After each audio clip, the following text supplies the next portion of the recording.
Hi అండి. Welcome to Jayakumari వంట. ఎప్పుడూ ఒకేలాంటి కోడిగుడ్డు కూర తిని బోరు కొడితే, ఈ 15 నిమిషాలు ఎగ్ మసాలా గ్రేవీని ఒక్కసారి ట్రై చేయండి. ఎలా చేయాలో చూద్దామండి. ముందుగా ఒక మిక్సీ జార్ తీసుకోండి. అందులో కట్ చేసిన 2 టమాటాలు, 1 టీ స్పూన్ వెల్లుల్లి రెబ్బలు, 1 టీ స్పూన్ అల్లం ముక్కలు, 1 టీ స్పూన్ బాదం పప్పు, కొద్దిగా జీడిపప్పు వేసి మెత్తగా పేస్ట్ లాగా పట్టుకోవాలి. ఇక్కడ బాదం, జీడిపప్పు వేయటం వలన మన గ్రేవీ రుచిగా వస్తుందండి. మీకు ఇష్టం లేకపోతే వేయకపోయినా పర్వాలేదు. ఇప్పుడు స్టవ్ వెలిగించి కడాయి పెట్టుకుని 2 టేబుల్ స్పూన్లు నూనె వేయండి. నూనె వేడయ్యాక పావు టీ స్పూన్ ఆవాలు, పావు టీ స్పూన్ జీలకర్ర వేసి చిటపటలాడనివ్వండి. ఇప్పుడు 2 సన్నగా తరిగిన పచ్చిమిర్చి, 3 సన్నగా తరిగిన ఉల్లిపాయలు వేసి బాగా వేపుకోవాలి.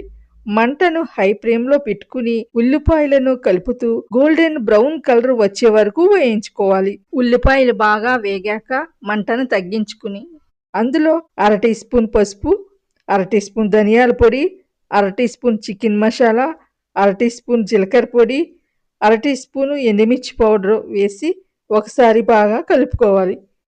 మూత పెట్టి 2 నిమిషాల పాటు ఉడికించుకోవాలి. ఆ తర్వాత 1.5 టీ స్పూన్లు కారం వేసి బాగా కలుపుకోవాలి. మీకు ఎంత కారం కావాలో దానికి తగ్గట్టుగా వేసుకోవచ్చు. ఇప్పుడు ఇందులో మనం ముందుగా మిక్సీ పట్టుకున్న టమాటా, జీడిపప్పు పేస్ట్ వేసి బాగా కలుపుకోవాలి. పచ్చివాసన పోయే వరకు వేపుకోవాలి. ఇప్పుడు ఇందులో 1/2 టీ స్పూన్ కల్లుప్పు వేయండి. ఈ కూర దగ్గరగా గ్రేవీలా ఉంటుంది కాబట్టి ఉప్పు కొంచెం తక్కువే పడుతుంది. అందుకే ఒకసారి రుచి చూసుకుని అవసరమైతే ఇంకొంచెం వేసుకోండి. ఇప్పుడు మూత పెట్టి లో ఫ్లేమ్‌లో 2-3 నిమిషాల పాటు మగ్గనివ్వాలి. 2 నిమిషాల తర్వాత మూత తీసి చూస్తే నూనె పైకి తేలి ఉంటుంది.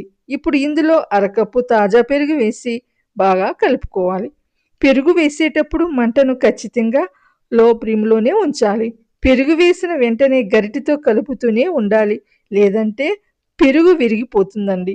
అలాగే తాజా పెరుగునే వాడండి. పుల్లటి పెరుగు అస్సలు వాడవద్దు. బాగా కలిసాక మూత పెట్టి 1 నిమిషం పాటు మగ్గనివ్వాలి. ఇప్పుడు ఇందులో 1/2 టీ స్పూన్ గరం మసాలా, కొద్దిగా కొత్తిమీర వేసి బాగా కలపాలి. ఆ తర్వాత అదే మిక్సీ జార్‌లో అరకప్పు నీళ్లు పోసి ఆ నీళ్లను కూడా ఇందులో వేసేయండి. ఎక్కువ నీళ్లు పోయొద్దు. గుడ్లు ఉడికేంత ఉంటే చాలు. గ్రేవీ మరుగుతూ ఉన్నప్పుడు కోడిగుడ్లను పగలగొట్టి నేరుగా గ్రేవీలో వేసుకోవాలి. మీకు ఎన్ని గుడ్లు కావాలో దాన్ని బట్టి ఇక్కడ వేసుకోండి. గుడ్లు వేశాక గరిటెతో అస్సలు కదపకూడదండి. వాటిని పైన కొద్దిగా కారం, కొద్దిగా కొత్తిమీర చల్లుకుంటే చూడటానికి కూడా చాలా బావుంటుంది. ఇప్పుడు మూత పెట్టి మంటను పూర్తిగా లో ఫ్లేమ్‌లో ఉంచి 5 నిమిషాల పాటు దమ్ చేసుకోవాలి. 5 నిమిషాల తర్వాత స్టవ్ ఆఫ్ చేసి మూత తీసి చూస్తే ఎంతో రుచికరంగా ఎగ్ మసాలా గ్రేవీ రెడీ. వేడి వేడి అన్నంలోకి, చపాతీలోకి ఇది చాలా బాగుంటుందండి. మీరు కూడా ట్రై చేసి ఎలా వచ్చిందో కామెంట్స్‌లో చెప్పండి. ఈ వీడియో నచ్చితే లైక్ చేసి మా ఛానల్‌ని సబ్స్క్రైబ్ చేసుకోవడం మర్చిపోవద్దు.